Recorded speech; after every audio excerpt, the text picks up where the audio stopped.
Hello students, कैसे हो बेटा? लास्ट वीडियो के अंदर हमने स्टार्ट किया था ईथर और उसके अंदर हमने डिस्कस किया था बेटा basic concept of ether. Ether के बेसिक कंसेप्ट के ऊपर हम डिस्कस कर चुके हैं बेटा। इस वीडियो के अंदर हम डिस्कस करेंगे method of preparation of ethers. Ethers को बनाने के मेथड के ऊपर हम डिस्कस करेंगे कि वो कौन कौन से मेथड है जिन मेथड की सहायता से हम ईथर को बना सकते हैं बेटा। ये यूनिट काफी इंपॉर्टेंट है ये बेटा आपके लिए। अल्कोहल फिनोल के हिसाब से ईथर के अंदर इतना कुछ है नहीं। मेथड ऑफ प्रिपरेशन के अंदर 2-3 मेथड है जिसमें से 2 मेथड आपके ज्यादा इंपॉर्टेंट बनेंगे। इसके अंदर ये थोड़ा सा इनर्ट होने के कारण इसकी केमिकल प्रॉपर्टी ज्यादा इंपॉर्टेंट नहीं है बेटा। क्लियर है? तो हम स्टार्ट करें बेटा प्रिपरेशन ऑफ ईथर, लेकिन अभी पढ़ना तो सब कुछ है बेटा। प्रिपरेशन ऑफ ईथर के ऊपर हम डिस्कस करेंगे। तो इसके अंदर पहला मेथड लेते हैं कि हम किस प्रकार से ईथर बना सकते हैं बेटा। तो उसके अंदर पहला मेथड आता है आपका बाय डिहाइड्रेशन of alcohol।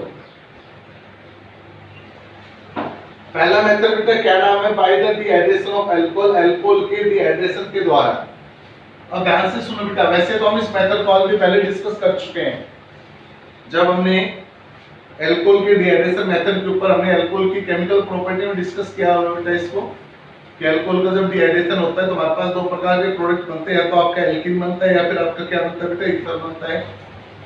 अब एल्कीन का बनना और ईथर का बनना किस पे डिपेंड करता है बेटा? रिएक्शन की कंडीशन पे डिपेंड करता है। तो देखिए बेटा हम क्या बोलते हैं इसके अंदर, किसने बोल बेटा कि when alcohol is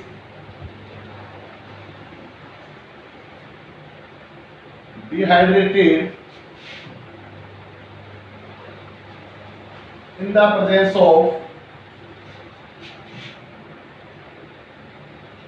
protanoic acid like H2SO4, H3PO4, etc., then it gives either alkene और ईथर। ध्यान से सुनो बेटा, क्या कुछ बोला है?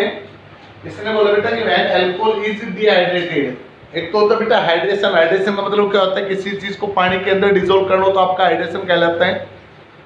लेकिन यहाँ पर क्या बोला गया? डिहाइड्रेट किया गया बेटा। डिहाइड्रेट करने का मतलब क्या है बेटा? इसके अंदर से वाटर मॉलिक्यूल को क्या करवाया गया है? रिमूव करवाया गया बेटा। किसकी प्रेजेंस में करवाई गई है बेटा? रिएक्शन प्रोटोनोइक एसिड की प्रेजेंस में करवाई गई है बेटा। प्रोटोनोइक एसिड आपका H2SO4 भी हो सकता है या फिर आपका H3PO4, यानी कि सल्फ्यूरिक एसिड या फास्फोरिक एसिड में से कोई भी आपका क्या रह सकता है बेटा? प्रोटोनोइक एसिड रह सकता है। तो जो आपका अल्कोहल वो क्या देगा? या तो वो एल्कीन देगा, आइदर ऑफ द एल्कीन, या तो वो क्या देगा बेटा? एल्कीन देगा, या फिर क्या देगा बेटा? ईथर। बात समझ में आ रही है? जो आपका अल्कोहल वो क्या देगा?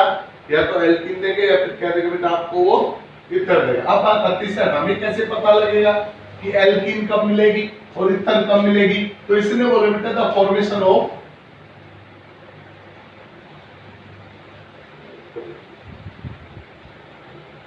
एल्कीन और ether is depend upon reaction condition.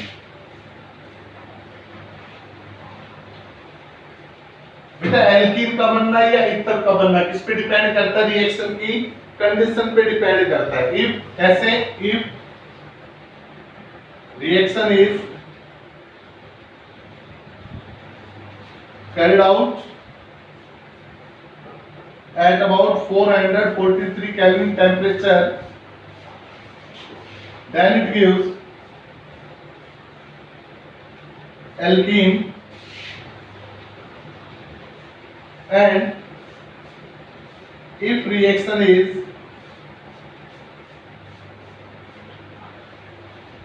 carried out at about 413 Kelvin temperature,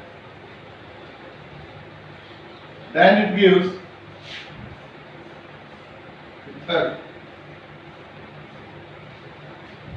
देखो बेटा स्टेटमेंट में क्या कुछ बोला गया है, ढंग से सुनो और समझना। इसने बोला बेटा कि जो आपका एल्कोहल, आप एल्कोहल को क्या करो, डिहाइड्रेट करो। एल्कोहल के अंदर से वाटर मॉलिक्यूल को आप क्या करवा रहे हो बेटा, एलिमिनेट आउट करवा रहे हो। तो जैसे आप वाटर मॉलिक्यूल को एलिमिनेट आउट करवाओगे तो जो आपका एल्कोहल है या तो वो क्या बन जाएगा, एल्कीन बन जाएगा, या फिर वो क्या बन जाएगा, ईथर बन जाएगा। तो जो आपका एल्कोहल है या तो वो क्या बनेगा बेटा, एल्कीन बनेगा, एल्कीन नहीं बनेगा तो वो क्या बनेगा बेटा, ईथर बनेगा। अब बात समझ में आई सर, हमें कैसे पता लगेगा एल्कीन कब बनेगा और ईथर कब बनेगा? तो हमने बोला अगर रिएक्शन कितने टेम्परेचर पर कैरी आउट करवाई गई हो बेटा, 443 केल्विन पे करवाई गई हो, तो आपको क्या मिलेगी बेटा, एल्कीन मिलेगी। और अगर यही रिएक्शन आपने कितने केल्विन पर करवाई बेटा, 413 केल्विन पे करवाई है, तो आपको क्या मिलेगा बेटा, ईथर मिलेगा। कहने का मतलब एल्कीन और ईथर का बनना किस पे डिपेंड कर रहा है बेटा, रिएक्शन की कंडीशन पे डिपेंड कर रहा है, यानी कि टेम्परेचर पे डिपेंड कर रहा है। अगर आपने लो टेम्परेचर रखा है तो आपका ईथर बनेगा, और अगर आपने टेम्परेचर हाई रखा है तो आपकी क्या बनेगी बेटा, एल्कीन बनेगी। क्लियर है? तो आपने अल्कोहल का क्या किया बेटा, डिहाइड्रेशन करवाया है। सीधी सी बात समझो, आपने अल्कोहल का क्या करवाया है, डिहाइड्रेशन करवाया है। और ये डिहाइड्रेशन किसकी प्रेजेंस में करवाया है, प्रोटोनोइक एसिड की प्रेजेंस में करवाया है। यहाँ पर जो आपका प्रोटोनोइक एसिड वो कैटलिस्ट की तरह क्या कर रहा है, काम कर रहा है। हम देखेंगे इसके मैकेनिज्म के अंदर।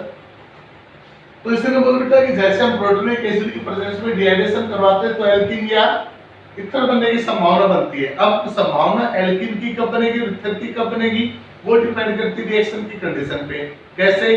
अगर आपकी रिएक्शन कितने केल्विन पर करवाई जा रही है, 443 केल्विन पे करवाई जा रही है, तो आपको क्या मिलेगी, एल्कीन मिलेगी। और अगर यही रिएक्शन 413 केल्विन पे करवाई जा रही है तो आपको क्या मिलेगा बेटा, ईथर मिलेगा। क्लियर हुई बेटा बात? अब मैं देखो इसकी रिएक्शन बना रहा हूं बेटा, इसको मैं रफ करूंगा। अब देखो बेटा रिएक्शन में क्या कुछ बोला है, ये आपने अल्कोहल लिया बेटा, यहां से मान लो आपने यहाँ पे लिख दिया है CH3 CH2 OH, अल्कोहल हो गया बेटा। आपने इसको क्या करवाया, डिहाइड्रेट करवाया, मान लो किसकी प्रेजेंस में, कंसंट्रेटेड H2SO4 की प्रेजेंस में। आप यहाँ पर H3PO4 भी ले सकते हो बेटा, दोनों आपके कैटलिस्ट का काम करते हैं, प्रोटोनोइक कैटलिस्ट का काम करते हैं बेटा। अब तो आपकी रिएक्शन है, ये रिएक्शन दो पार्ट में बटेगी बेटा। कौन कौन से दो पार्ट बनेंगे, एक तो बनेगा 443 केल्विन का पार्ट, और एक बनेगा बेटा 413 केल्विन का पार्ट। कैसे? अभी हमने बोला ना बेटा कि रिएक्शन हमने दो अलग अलग टेम्परेचर पे करवाया। अगर 443 पर करवाते हैं तो क्या मिलेगी, एल्कीन, और 413 पर करवाते हैं तो क्या मिलेगा बेटा, आपको ईथर। अब देखो कैसे, अगर मैंने 445 केल्विन टेम्परेचर रखा बेटा, OH यहां से, इस कार्बन का तो OH और इस कार्बन से H। देखो बेटा मैं स्पेशल दो CH2H, सिंगल बॉन्ड CH2, और इधर कौन लगा हुआ है आपका OH। मैंने इस मॉलिक्यूल को कुछ इस रूप में लिख दिया बेटा। जैसे इसको गर्म करते हैं तो यहाँ से आपको क्या नजर आ रहा है, वाटर मॉलिक्यूल बाहर निकल रहा है बेटा, -H2 हो गया वाटर मॉलिक्यूल बाहर। अब जैसे यहाँ से वाटर मॉलिक्यूल बाहर बनता है बेटा, तो इस कार्बन का बॉन्ड टूट के चला गया, तो इस कार्बन का भी एक हाथ फ्री हो गया, इस कार्बन का भी बॉन्ड टूट के चला गया तो इसका भी हाथ फ्री हो गया। दोनों हाथ मिला लेंगे तो आपको कैसे बॉन्ड बन जाएगा बेटा, आपका डबल। तो क्या बनेगी बेटा रिएक्शन होगी बेटा आपकी CH2 डबल बॉन्ड एल्कीन बन गई बेटा। अब बात करते हैं अगर इसी रिएक्शन को कितने पर करवा दिया जाए बेटा, 413 केल्विन पे करवा दिया जाए, तो 413 पर करवाएंगे तो आपको क्या मिलेगा, ईथर मिलेगा। कैसे मिलेगा ईथर, देखिएगा हमने ये लिखा बेटा यहाँ पे कि CH3 CH2 OH एक मॉलिक्यूल हो गया बेटा। यहाँ पर मैं इसी मॉलिक्यूल को दोबारा से लिख रहा हूँ, यानी कि यहाँ पर कितने मॉलिक्यूल ले लिए बेटा मैंने, यहाँ पे अल्कोहल के 2 मॉलिक्यूल ले लिए बेटा। अल्कोहल के कितने मॉलिक्यूल आ गए, यहाँ पे आपके 2 मॉलिक्यूल आ गए। जैसे इसको गर्म करते तो OH यहाँ से H यहाँ से भी आपको वाटर मॉलिक्यूल क्या होगा, बाहर हो जाएगा। ये क्या बना बेटा आपका CH3 CH2, और ये CH2 अब किसके साथ लिंक हो गया बेटा, इस ऑक्सीजन के साथ। और आगे कौन बेटा आपका CH2 और CH3। ये क्या बन गया बेटा, ये बन गया आपका ईथर। क्या बन गया बेटा, यहाँ पे आपका ये बना है बेटा आपका ईथर। क्लियर बेटा? तो उसने यही बात बोली बेटा कि जब आप रिएक्शन को कितने पर करवाते हो, 443 पे, तो प्रोडक्ट कुछ बनेगा, 413 पे करवाओगे तो प्रोडक्ट कुछ बनेगा बेटा। ये थी बेटा आपकी डिहाइड्रेशन ऑफ अल्कोहल। अब बात करते हैं कि जब अल्कोहल का डिहाइड्रेशन हुआ तो आपको क्या मिली बेटा, ईथर मिली है। तो उसके मैकेनिज्म की बात करते हैं बेटा। तो देखो मैकेनिज्म, ईथर के मैकेनिज्म की बात करेंगे बेटा। ये है आपका formation of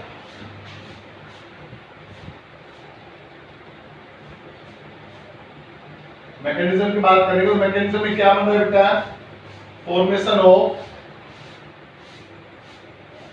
diethyl ether from ethanol. Diethyl ether from ethanol. Ethanol से क्या बनाना है बेटा, डाइइथाइल ईथर बनाना है।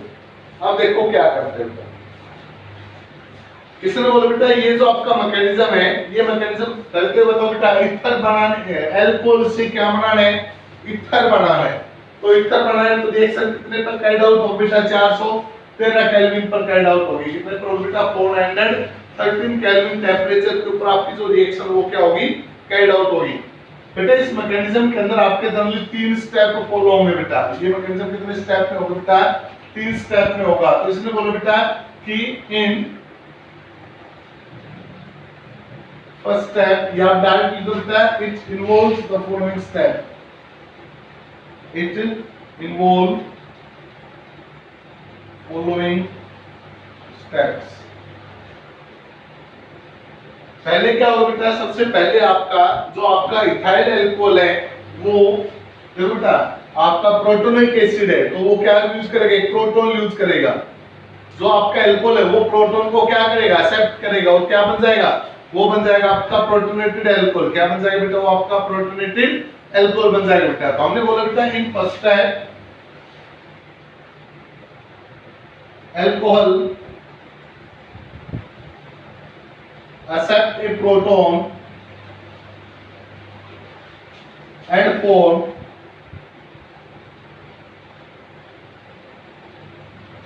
protonated alcohol. आपके पहले स्टेप के अंदर जो आपका अल्कोहल बेटा, वो अल्कोहल क्या करेगा, एक प्रोटॉन को एक्सेप्ट करेगा बेटा। आपके पहले स्टेप में आपका जो अल्कोहल वो क्या करेगा बेटा, एक प्रोटॉन को एक्सेप्ट करेगा और एक्सेप्ट करने के बाद क्या बन जाएगा बेटा, प्रोटोनेटेड अल्कोहल। करो बेटा रिएक्शन, ये हो गया बेटा आपका अल्कोहल की CH3 CH2OH। तो सबको पता है बेटा ऑक्सीजन के पास क्या प्रेजेंट इलेक्ट्रॉन पेयर। एसिड में से कौन आ गया बेटा, H पॉजिटिव, क्योंकि एसिड किसका काम कर रहा है बेटा, आपके कैटलिस्ट का काम कर रहा है। तो ये ऑक्सीजन क्या करेगी, इस H positive pay electron donate करेगी और जैसे ही इलेक्ट्रॉन डोनेट करेगी तो इस ऑक्सीजन के साथ आपका H जुड़ जाएगा बेटा। तो रिएक्शन क्या हो गई, CH3 CH2O, यहाँ पर H हो गया, एक H यहाँ पर हो गया, ऑक्सीजन के पास 2 इलेक्ट्रॉन बच गए और कैसा चार्ज आ गया बेटा, पॉजिटिव चार्ज आ गया। क्लियर है। अब एक बात बताओ, जो आपकी ऑक्सीजन वो कैसा एलिमेंट है, एक इलेक्ट्रोनेगेटिव एलिमेंट है और ऊपर से आ गया कैसा चार्ज, पॉजिटिव चार्ज। तो ये ऑक्सीजन अपने पॉजिटिव चार्ज को खत्म करने के लिए इस कार्बन के इलेक्ट्रॉनों को क्या करेगी, अपने तरफ खींचना स्टार्ट करेगी। तो ध्यान से सुनना, सेकंड स्टेप इंपॉर्टेंट बनेगा। इस ऑक्सीजन पर कैसा चार्ज आ गया, पॉजिटिव चार्ज, और ऊपर से कैसा करैक्टर है, इसका इलेक्ट्रोनेगेटिव करैक्टर है। तो अपने पॉजिटिव चार्ज को खत्म करने के लिए ये ऑक्सीजन इस कार्बन के इलेक्ट्रॉनों को क्या करेगी बेटा, अपनी तरफ खींचना स्टार्ट करेगी। जब इस कार्बन के इलेक्ट्रॉनों को अपनी तरफ खींचेगी तो इस कार्बन पर कैसा चार्ज अराइज हो जाएगा बेटा, पॉजिटिव चार्ज अराइज हो जाएगा। तो हम क्या बोलते हैं बेटा कि in second step the protonated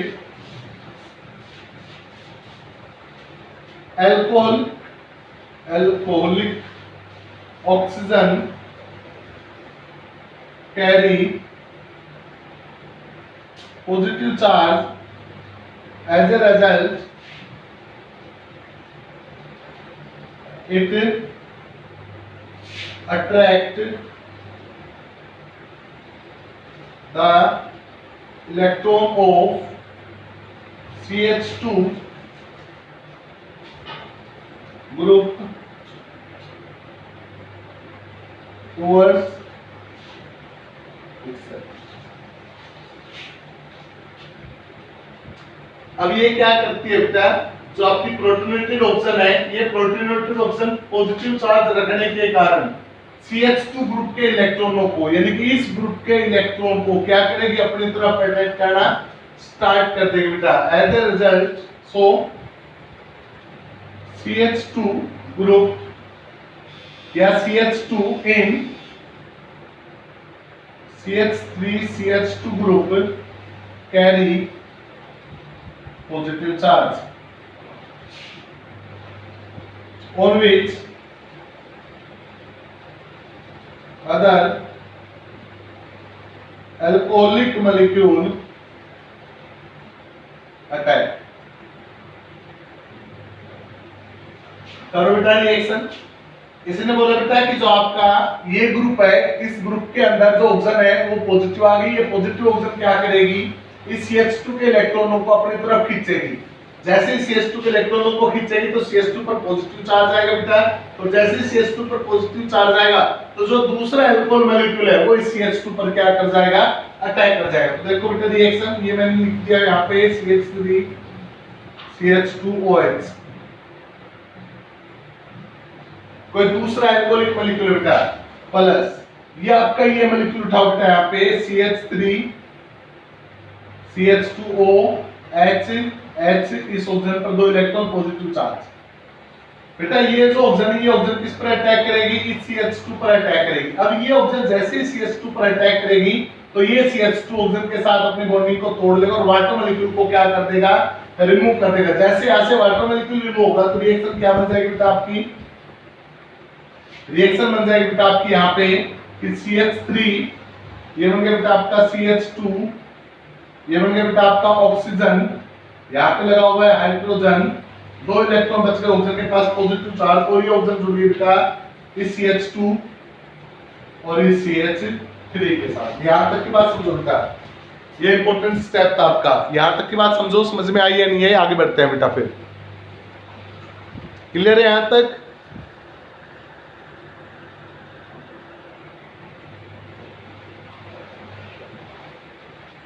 आगे देखो तो एक बार फिर से देखो स्टेप की क्या हो, सेकंड स्टेप के अंदर यहाँ तक क्लियर है। अब ऑक्सीजन ने क्या किया, इस CH2 के इलेक्ट्रॉन को अपनी तरफ खींचा तो इस CH2 पर कैसे चार्ज आएगा, पॉजिटिव।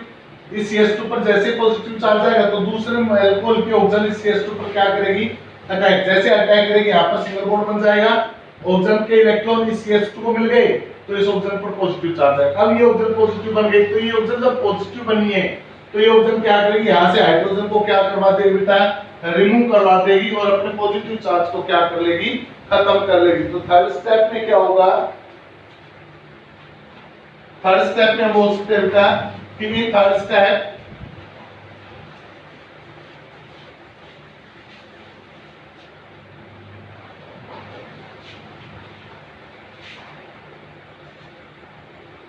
इन थर्ड स्टेप, तीसरे स्टेप के अंदर क्या होगा बेटा, तीसरे स्टेप के अंदर जो आपकी प्रोटोनेटेड ऑक्सीजन है या ऑक्सीनियम आयन जो आपका बना है, इसका नाम क्या है बेटा, ऑक्सीनियम ion.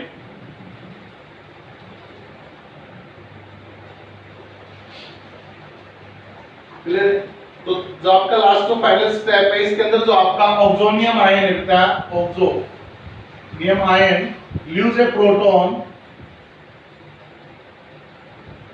and complete the reaction।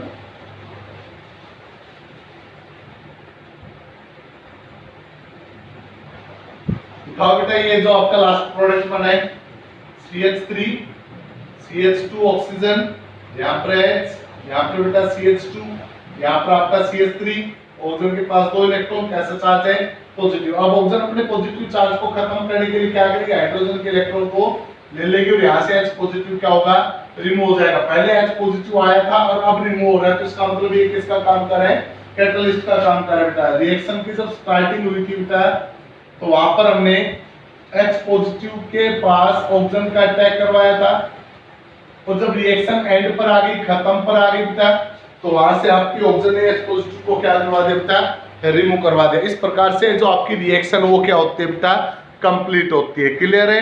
तो हमने बोला बेटा थर्ड स्टेप के अंदर आपका जो ऑक्सीनियम आयन है वो एक प्रोटॉन को यूज करके रिएक्शन को क्या करवा देगा, कंप्लीट करवा देगा बेटा। तो इस प्रकार से जो आपका अल्कोहल है वो एसिडिक डिहाइड्रेट होकर, एसिडिक डिहाइड्रेट होकर आपको क्या देगा बेटा, ईथर देगा। क्या देगा बेटा आपको, ईथर। अब बात करते हैं इस रिएक्शन की कुछ कंडीशन और फैक्ट के बारे में। बेटा अगर हम इस रिएक्शन के कुछ फैक्ट के बारे में बात करें तो सबसे पहला फैक्ट तो आपका ये आता है बेटा, किस रिएक्शन के अंदर, पहला फैक्ट क्या आता है बेटा about the reaction, fact about the reaction. पहला जो फैक्ट है वो क्या है बेटा आपका, पहला जो फैक्ट है वो ये बेटा कि जब रिएक्शन आपकी कैरिड आउट होती है, जब अल्कोहल का एसिडिक डिहाइड्रेशन होता है, तो अल्कोहल के एसिडिक डिहाइड्रेशन के दौरान आपको ईथर भी मिलती है और समान अमाउंट में आपको क्या मिलती है बेटा, एल्कीन मिलती है। यानी कि मतलब क्या हुआ कि जब आपकी रिएक्शन होगी तो आपको ईथर भी मिलेगी और प्लस में समान अमाउंट में क्या मिलेगी बेटा, आपको एल्कीन भी मिलेगी। अब कोई कहता है सर मुझे एल्कीन बिल्कुल भी नहीं चाहिए, समान अमाउंट में भी नहीं चाहिए, तो क्या करूं? अगर मुझे एल्कीन बिल्कुल भी नहीं चाहिए, स्मॉल अमाउंट में भी नहीं चाहिए, तो मैं क्या करूं? तो उसने बोला बेटा रिएक्शन का जो टेम्परेचर है ना उसको सेट कर लो। रिएक्शन के टेम्परेचर को क्या कर दो बेटा, सेट का मतलब रिएक्शन के टेम्परेचर को क्या कर लो बेटा, मिनिमम कर लो। जितना मिनिमम टेम्परेचर होगा उतनी ज्यादा मात्रा में आपकी क्या बनेगी बेटा, ईथर बनेगी। यानी कि good yield of ether, good yield of ether is 4। Clear है? या आप बोल भी सकते हो बेटा कि कंडीशन क्या कुछ होनी चाहिए, आप फैक्ट भी बोल सकते हो या फिर आप क्या बोल सकते हो बेटा कि एसिडिक डिहाइड्रेशन की क्या कुछ कंडीशन होनी चाहिए। आप ये भी बोल सकते हो बेटा कि what is the acidic dehydration condition of alcohol, alcohol के एसिडिक डिहाइड्रेशन की क्या कुछ कंडीशन है। तो पहले कंडीशन में हमने बोला बेटा कि during the acidic dehydration the समान amount of alkene is form. जब अल्कोहल के अंदर क्या होता है बेटा, एसिडिक डिहाइड्रेशन होता है तो वहां पर समान अमाउंट में क्या मिलता है, आपको एल्कीन मिलती है। If the reaction temperature is low then no alkene is form and the good yield of ether is form. अगर आपका टेम्परेचर कम होगा बेटा तो कोई भी एल्कीन नहीं मिलेगी, जबकि आपको क्या मिलेगा बेटा, अच्छी मात्रा में आपको क्या मिलेगा, ईथर मिलेगा बेटा। दूसरी कंडीशन क्या है बेटा, सेकंड फैक्ट या दूसरी कंडीशन क्या है बेटा, अल्कोहल जो यूज किया जाता है बेटा वो एक्सेस अमाउंट में यूज किया जाता है, एक्सेस अमाउंट में। Alcohol is used in excess amount। ये आपकी दूसरी कंडीशन है बेटा कि जो आपका अल्कोहल यूज होगा वो किस में होगा बेटा, एक्सेस अमाउंट के अंदर यूज होगा। जो अल्कोहल आपका यूज होगा वो किस में यूज होगा, एक्सेस अमाउंट में। क्यों? क्योंकि आपने देखा था बेटा कि अल्कोहल से जब हमने ईथर बनाई थी तो दो मॉलिक्यूल को हमने रिएक्ट करवाया था, तो वहां पर अल्कोहल की मात्रा क्या होनी चाहिए, ज्यादा। अगर अल्कोहल की मात्रा कम होगी तो आपका ईथर भी क्या होगा, कम बनेगा बेटा। अगर अल्कोहल ज्यादा होगा तो ईथर भी क्या बनेगा, ज्यादा। और तीसरी और मोस्ट इंपोर्टेंट बात, तीसरी और मोस्ट इंपोर्टेंट बात ये बेटा कि जो आपका अल्कोहल होता है ना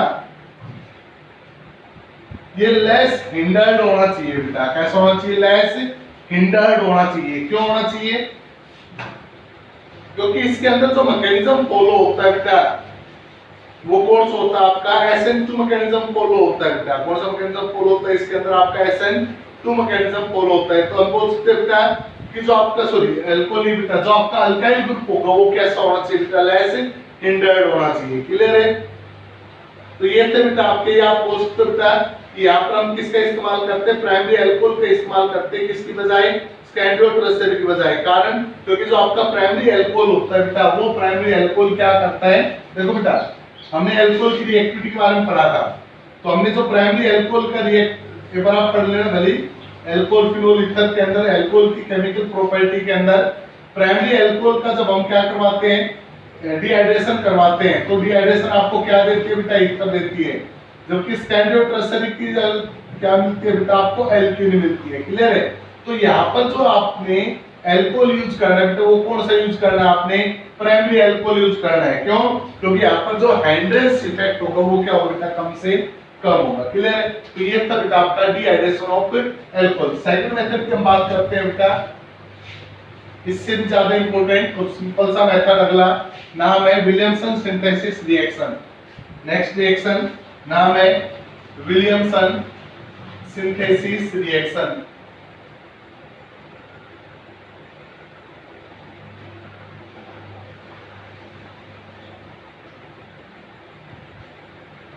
काफी बार अपने रिएक्शन पढ़ी हुई था। इसने बोला when alkyl halide is treated with sodium alkoxide, then it gives ether. इसने बोला बेटा कि जब आपका अल्काइल हैलाइड किसके साथ ट्रीट करवाया जाएगा, सोडियम अल्कोक्साइड के साथ। कोई भी अल्काइल हैलाइड ले लिया हमने RX, सोडियम अल्कोक्साइड का फॉर्मूला क्या ले लिया बेटा हमने R और NaOR, तो यहाँ से X यहाँ से Na क्या बन गया बेटा, NX बार हो गया, क्या बन गया ये आपका ROR।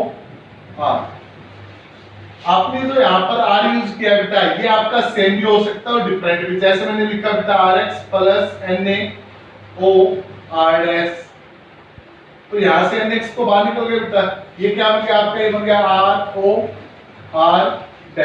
ये रिएक्शन क्या कहलाती है बेटा, आपकी विलियमसन सिंथेसिस रिएक्शन। अब एक बात ध्यान से सुनना बेटा आपकी जो विलियमसन सिंथेसिस रिएक्शन है जिसके दौरान हमें क्या मिलती है, ईथर मिलती है, वो SN2 मैकेनिज्म को फॉलो करती है। किसको फॉलो करती है बेटा, SN2 मैकेनिज्म को क्या करती है, फॉलो करती है। कई बार पूछ लिया जाता है कि जो आपकी विलियमसन सिंथेसिस रिएक्शन है इसके अंदर किस प्रकार का न्यूक्लियोफिलिक सब्स्टिट्यूशन होता है, तो आप बोलोगे कि उसके अंदर SN2 टाइप का न्यूक्लियोफिलिक सब्स्टिट्यूशन रिएक्शन या न्यूक्लियोफिलिक सब्स्टिट्यूशन होता है बेटा। आपने दो प्रकार के मैकेनिज्म पढ़े थे बेटा, SN1 और SN2, तो इसके अंदर जो लगेगा वो कौन सा लगेगा बेटा, आपका SN2। और अगर यहाँ पर आपका SN2 लगेगा तो आपको एक बात क्लियर हो जानी चाहिए बेटा कि SN2 मैकेनिज्म के अंदर अल्काइल हैलाइड्स की रिएक्टिविटी, अल्काइल हैलाइड की रिएक्टिविटी, उसके अंदर आपने पढ़ा था प्राइमरी ज्यादा रिएक्टिव है, सेकेंडरी कम है और टर्सरी सबसे कम है, और यही इसकी क्या बनेगी बेटा, अब लिमिटेशन बनेगी। वही इसकी क्या बनेगी बेटा, अब लिमिटेशन। पहले तो बताओ बेटा विलियमसन सिंथेसिस की ले रहे, अब हम पढ़ने जा रहे हैं उसकी लिमिटेशन। और लिमिटेशन में क्या बोला बेटा कि जो आपका विलियमसन सिंथेसिस रिएक्शन है कि in Williamson synthesis reaction primary alkyl halide is used, primary alkyl halides are used. क्यों, because Williamson synthesis reaction undergo the SN2 mechanism, क्योंकि विलियमसन सिंथेसिस रिएक्शन कौन से मैकेनिज्म को फॉलो करती है, SN2 मैकेनिज्म को फॉलो करती है। और SN2 मैकेनिज्म के अंदर आपका primary alkyl halide is highly reactive. आपका जो प्राइमरी अल्काइल हैलाइड होता है वो क्या होता है, ज्यादा रिएक्टिव। ज्यादा रिएक्टिव होने के कारण आपकी जो ईथर की जो यील्ड होगी वो भी ज्यादा कब बढ़ेगी, जब आप प्राइमरी अल्काइल हैलाइड का क्या करोगे, इस्तेमाल करोगे। अब कोई पूछता है कि what is the advantage, advantage क्या इसकी, तो बेटा इसकी एडवांटेज ये है कि विलियमसन सिंथेसिस की सहायता से हम अनसिमेट्रिकल, कौन सा बेटा, अनसिमेट्रिकल ईथर ऑब्टेन कर सकते हैं। क्या ऑब्टेन कर सकते हैं, अनसिमेट्रिकल ईथर को ऑब्टेन कर सकते हैं। क्लियर है, क्लियर था बेटा आपका विलियमसन सिंथेसिस रिएक्शन। अब नेक्स्ट मेथड की अगर हम बात करें, थर्ड मेथड ऑफ प्रिपरेशन आज ही खत्म हो जाएगा आपका, एक मेथड और बचा इसके बाद। थर्ड मेथड की बात करें फ्रॉम अल्काइल हैलाइड से ही, फ्रॉम अल्काइल हैलाइड्स। इसने बोला बेटा कि मैं alkyl halide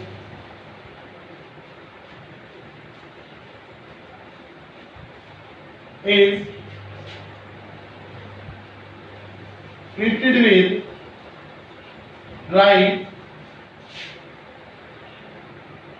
silver oxide, then it gives ether।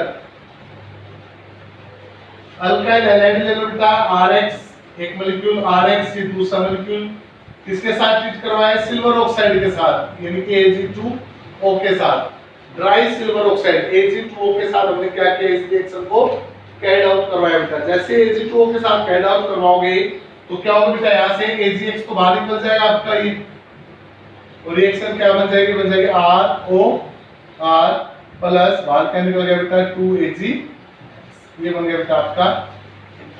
और लास्ट और फाइनल बेटा आप खुद करोगे रिएक्शन फ्रॉम डायजोमीथेन।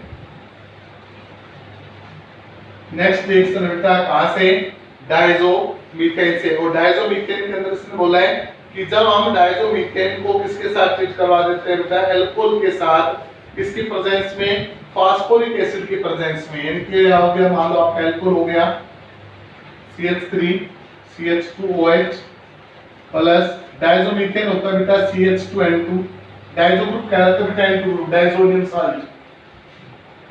इसकी प्रेजेंस में HBF4 फ्लोरोबोरिक एसिड की प्रेजेंस में, तो क्या होगा बेटा N2 यहां से बाहर निकल जाएगा, H CH2 के पास आ जाएगा और ये CH2 ऑक्सीजन के पास आ जाएगा। क्या बनेगी रिएक्शन CH3 CH2O और यहाँ पर कौन लगे आपका CH2 और प्लस बाहर क्या निकल जाएगा आपका N। ये थी बेटा आपकी प्रिपरेशन ऑफ ईथर। अब इस वीडियो के अंदर प्रिपरेशन कंप्लीट होती है। नेक्स्ट वीडियो के अंदर हम बात करेंगे इसकी फिजिकल और इसकी केमिकल प्रॉपर्टी की, उसके बाद आपकी जो अल्कोहल फिनोल ईथर ये क्या हो जाएगी, कंप्लीट हो जाएगी। इस वीडियो के अंदर इतना ही, थैंक यू।